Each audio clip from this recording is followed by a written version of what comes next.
தந்தி motor நேயர்களுக்கு வணக்கம். ஒரு கார் பையர் கார் அப்கிரேட் பண்ணணும் அப்படின்றப்போ அவங்க செலக்ட் பண்ணியிருக்கக்கூடிய அவங்களுடைய சாய்ஸில் நிச்சயமாக இந்த ரெண்டு கார் இருக்கும். ஒன்று டாட்டாவுடைய ஹேரியர், இன்னொன்று டாட்டாவுடைய சஃபாரி. இந்த ரெண்டு காருமே 2 லிட்டர் டீசல் இன்ஜினில் இருந்தது. அதை இப்போது 1.5 லிட்டர் பெட்ரோல் இன்ஜினுக்கு மாற்றிருக்காங்க. இதுக்காக புது இன்ஜினையும் இறக்கியிருக்காங்க. புதுசாக காருக்கு போகிறவங்க ஃபஸ்ட்டு பெட்ரோல் இன்ஜின் போயிட்டு அப்புறம் டீசல் இன்ஜின் போகிறப்போ அவங்களுக்கு ஒரு தயக்கம் இருக்கலாம், பெட்ரோல் டு டீசல் போகிறது அப்படின்றது. இன்னொன்று, எமிஷன் நார்ம்ஸ் எல்லாம் ஸ்ட்ரிக்ட் ஆகிட்டு வரக்கூடிய சூழலில் டீசல் இன்ஜின்லாம் இனிமேல் இருக்குமா அப்படின்ற கேள்வியும் ஏற்பட்டிருக்கு. அதையும் கருத்தில் வச்சு தான் டாட்டா இப்போ அவங்களுடைய 1.5 லிட்டர் பெட்ரோல் இன்ஜினுக்கு இந்த ஹேரியரை மாற்றியிருக்காங்க. இந்த இன்ஜின் எப்படி இருக்குது, பர்ஃபார்மன்ஸ் எப்படி இருக்குது அப்படின்றத டிரைவ் பண்ணி பார்க்கலாம்.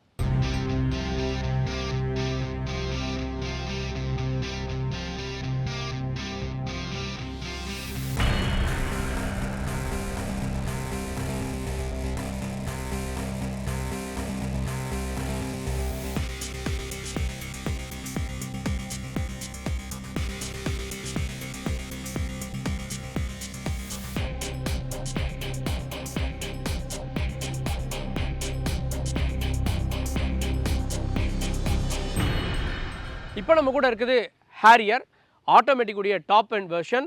இதில் டைமென்ஷனை பொறுத்த வரைக்கும் பெரிய சேஞ்ச் இல்லை. பட் இன்ஜின்லையும் இன்ஜினுடைய ஸ்பெக்லையும் உள்ள இன்டீரியர்லையும் நிறைய விஷயங்களை ஆட் பண்ணியிருக்காங்க. செக்மெண்ட் ஃபர்ஸ்ட்டாக நிறைய விஷயங்கள் இருக்குது. டாட்டா ஹேரியரில் எனக்கு பிடிச்ச முக்கியமான விஷயமே பூட் ஸ்பேஸ் தான். அன்காம்ப்ரமைஸ்ட் 445 லிட்டர் பூட் ஸ்பேஸ் கொடுத்துருக்காங்க. டீசலுக்கும் பெட்ரோல் வேரியண்ட்டுக்கும் ஒரு 80 கிலோ ரெடியூஸ் பண்ணியிருக்கதா சொல்கிறாங்க. டாட்டாவுடைய பில்ட் குவாலிட்டி பற்றி தெரியும். டெயில்கேட்டை ஓப்பன் பண்ணுறதுல கூட சிரமம் இருக்கக்கூடாதுன்னு பவர்டுக்கு மாற்றிட்டாங்க. எனக்கு இந்த ஹேரியரில் இது ரொம்பவே பிடிச்ச விஷயமா இருக்குது. இப்போ பல வேரியண்ட்டில் வருது, இருந்தாலும் இதை பார்க்கலாம்.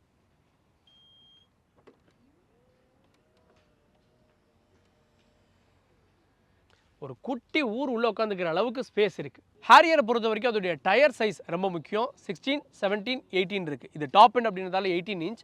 ஸோ அதனால் நல்ல ஒரு ஹைட்டை ஃபீல் பண்ண முடியுது. இதோடைய கிரிப் எப்படி இருக்குது அப்படின்றத நம்ம பார்க்க போகிறோம்.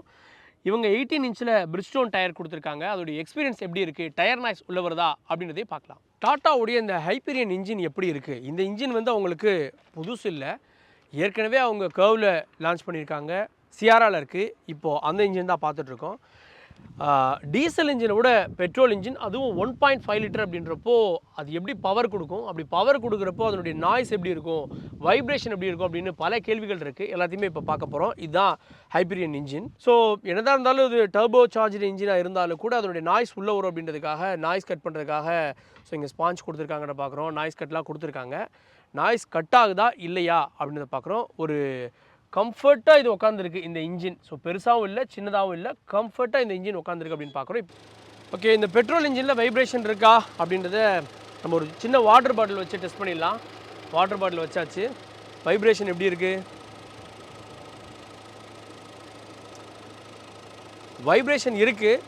பட் ஆன் ரோடில் போகிறப்போ அது இன்னும் அதிகமாக இருக்கும் அப்படின்னு நினைக்கிறேன். இந்த ஹைப்பீரியன் 1.5 லிட்டர் பெட்ரோல் இன்ஜினை பொறுத்த வரைக்கும் 4 சிலிண்டர் இன்ஜின். அதே மாதிரி இதில் 6 ஸ்பீட் மேனுவல் அண்ட் ஏஎம்டி இருக்குது. அண்ட் இதில் வந்து 170 பிஎஸ் மேக்ஸிமம் பவரும் 280 நியூட்டன் மீட்டர் டார்க்கும் மேக்ஸிமம் அச்சீவ் பண்ண முடியும். இதில் ஸ்க்ரீனை பொறுத்த வரைக்கும் 14.5 இன்ச் ஹார்மோன் இன்ஃபோடெயின்மெண்ட் ஸ்க்ரீன் கொடுத்துருக்காங்க. அந்த ஸ்க்ரீனை பர்டிகுலராக அவங்க நியோ QLED அப்படின்னு சொல்கிறாங்க. இதோடைய வேரியேஷன் பிக்சல்ஸ் எல்லாம் அவ்வளோ சிறப்பாக இருக்கும். நீங்கள் ட்ரைவ் பண்ணி பாருங்கள் அப்படின்றாங்க. அண்ட் இந்த இன்ஃபோடெயின்மெண்ட்டில் அவங்க சினிமேட்டிக் வியூக்காக நிறைய விஷயங்கள் ஆட் பண்ணியிருக்காங்க. அது என்னென்ன அப்படின்னு நம்ம பார்க்கலாம். இதில் ஹார்மோன் சிஸ்டத்தோடு சேர்ந்து 10 ஸ்பீக்கர் இருக்குது, டால்பி சப்போர்ட்டோட. ஸோ நீங்கள் ரோட்டில் போகிறப்பவே ஒரு சினிமா தியேட்டரில் இருக்கக்கூடிய எக்ஸ்பீரியன்ஸை பார்க்க முடியும். அந்த எக்ஸ்பீரியன்ஸை இப்போ நம்ம பார்க்க போகிறோம்.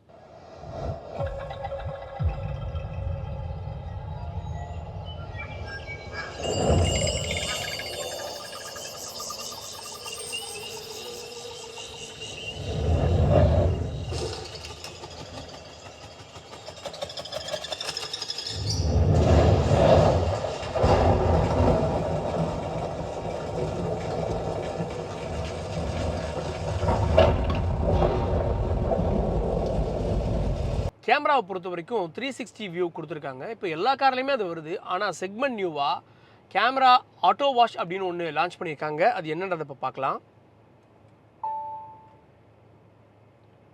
ஸோ நம்ம வைப்பர் வாஷ் பண்ணுறப்பவே கேமராவையும் சேர்த்து வாஷ் பண்ணுற மாதிரி செக்மெண்ட் நியூவாக இதில் ஆட் பண்ணியிருக்காங்க. ஐஆர்விஎம்மை பொறுத்த வரைக்கும் டிஜிட்டலாக கொடுத்துருக்காங்க. ஸோ 2 கேமரா கொடுத்துருக்காங்க இதில் புதுசாக. ஒன்று வந்து இங்கே, ஸோ இன்னொன்று வந்து ஷார்க் ஃபினில் இருக்குது. இதில் என்ன ஒரு புது விஷயம் அப்படின்னா, இதில் மெமரி கார்டும் கொடுத்துருக்காங்க. ஆட்டோமேட்டிக்காக மெமரி சேவ் பண்ணிக்கிறோம். 7 மணி நேரத்துக்கு தேவையான மெமரி வந்து இதில் இருக்கும். அதாவது 64 GB மெமரி கார்டு இருக்குது. வேணும் அப்படின்னா நீங்கள் வந்து மெமரி கார்டை எக்ஸ்டெண்ட் பண்ணிக்கலாம். இப்போ ஏதாவது கொலிஷன் ஏற்படுது அப்படின்னா, ஒரு விபத்து ஏற்படுது அப்படின்னா, அதனுடைய ரெக்கார்டை அப்படியே அது ஆட்டோமேட்டிக்காக சேவ் பண்ணிக்கும் அப்படின்ற விஷயத்தையும் இதில் ஆட் பண்ணியிருக்காங்க. ஆம்ரெஸ்ட்டை பொறுத்த வரைக்கும் ஒன்று சின்னதாக இருக்கும், இல்லை பெருசாக இருக்கும். பட் இது சிறுசு ஆனால் பெருசு. எப்படி அப்படின்னா, இது சின்னதாக இப்படி இழுத்து விட்டால் பெருசு. ஸோ அப்படி ஒரு புதுசாக ஒரு ஃபியூச்சர் மாதிரி இருக்குது. நல்லா இருக்குது. சீட் அட்ஜஸ்ட்டை பொறுத்த வரைக்கும் இதில் நிறைய விஷயங்கள் இருக்குது. ஸோ இது நம்ம நார்மலாக யூஸ் பண்ணுவோம். இது வந்து பேக் சப்போர்ட்டு. ஸோ இது வந்து வேணும்னா ஃப்ரண்ட் போகும், இது அப் போகும். இது வந்து வென்டிலேட்டட் சீட். வேணும்னா பட்டனை அமுக்கிறது வச்சு உள்ளே எவ்வளோ வென்டிலேஷன் வேணுன்றதை ஃபிக்ஸ் பண்ணிக்கலாம். பட் 3 மெமரி மோட் கொடுத்துருக்காங்க. இந்த மெமரி மோடை பாருங்களேன். இப்போ மெமரி 1 அழுத்துறேன். ஸோ இப்போ மெமரி 2, இப்போ மெமரி 3.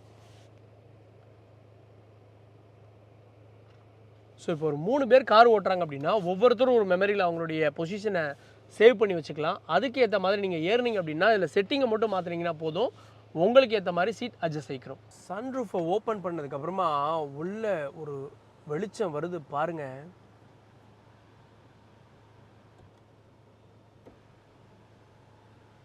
ஸோ ரொம்ப நேரம் காருக்குள்ளே இருக்கும் அப்படின்னா, அந்த மாதிரி இடத்துல சன்ரூஃப் ஓப்பன் பண்ணால் சும்மா ஜம்முன்னு இருக்கும்.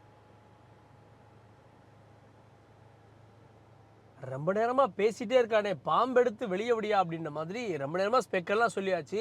டெஸ்ட் ட்ரைவ் எப்போ அப்படின்னு கேட்குறது எனக்கு புரியுது. இப்போ டெஸ்ட் ட்ரைவ் தான் பண்ண போகிறோம், வாங்க. ஸோ இது ஏஎம்டி. ஸோ ட்ரைவ் மோடில் போட்டுட்டு அப்படியே காலை எடுத்துட்டோம் அப்படின்னாலே வண்டி மூவ் ஆக ஆரம்பிச்சிருது. அகெயின் ஆக்சிலேட் பண்ணோம் அப்படின்னா ஸ்மூத்தாக இருக்குங்க. இந்த பெட்ரோல் இன்ஜினுடைய அந்த ஸ்மூத்னஸ் வந்து அப்படியே தெரியுது. நீங்கள் டீசல் இன்ஜின்னா அது வந்து இன்ஜெக்டருக்கு போய் டீசல் இன்ஜின் வந்து அப்படியே பிக்கப் எடுக்கிறதுக்கு இருக்க டிலேக்கும் பெட்ரோல் இன்ஜினுடைய அந்த ஷார்ப்னஸும் அப்படியே தெரியுது. ஸ்டியரிங் நல்லாவே இருக்குங்க. டச் பண்ண உடனே அப்படியே டக்குன்னு திரும்புது. எங்கே இருக்கும் அப்படின்னா, டெல்லிக்கும் ஹரியானாவுக்கும் மத்தியில் இதை நம்ம இப்போ டெஸ்ட் ட்ரைவ் பண்ணிகிட்ருக்கோம். எக்கோ மோடில் போயிட்டுருக்கோம். ஒரு டெரெயின் மாதிரியான ஒரு ஏரியா. எக்கோ மோடில் போகிறப்போ அந்த இன்ஜினுடைய நாய்ஸ் உள்ளே கேட்குது. இன்ஜினுடைய வைப்ரேஷனும் தெரியுது.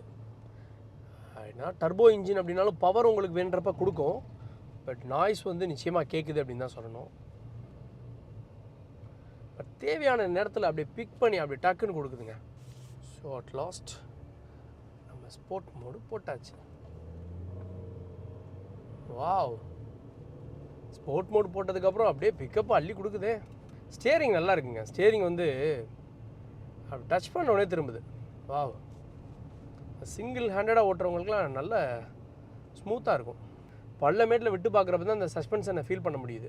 இதில் அஸ் யூஷுவல் இருக்கக்கூடிய ஸ்பெக் வந்து அடாஸ் லெவல் 2 இருக்குது. அதே மாதிரி க்ரூஸ் கண்ட்ரோல் இருக்குது. ஸோ நீங்கள் எங்கே ஓட்டுறீங்க அப்படின்றத பொறுத்து நீங்கள் செட் பண்ணிக்கலாம். இன்ஜின் வந்து 1.5 லிட்டர் டர்போ அப்படின்னாங்க. ஆனால் எனக்கு ஏதோ 2 லிட்டர் இன்ஜின் ஓட்டுற மாதிரி தான் இருக்குது. ஏன்னா பவர் வேணுன்றப்ப டக்கு டக்குன்னு அப்படியே கொடுத்துட்டே இருக்குது. அது ஒரு பெரிய ப்ளஸ். பட் நாய்ஸ் வந்து கண்டிப்பாக இருக்குது. பட் இந்த உருமுறது இல்லை, அப்படின்றது இல்லை. வேணுன்றப்ப நம்ம மோட் மாற்றி சேஞ்ச் பண்ணி ஓட்டுறோம் அப்படின்னா எந்த பிரச்சனையுமே இருக்காது.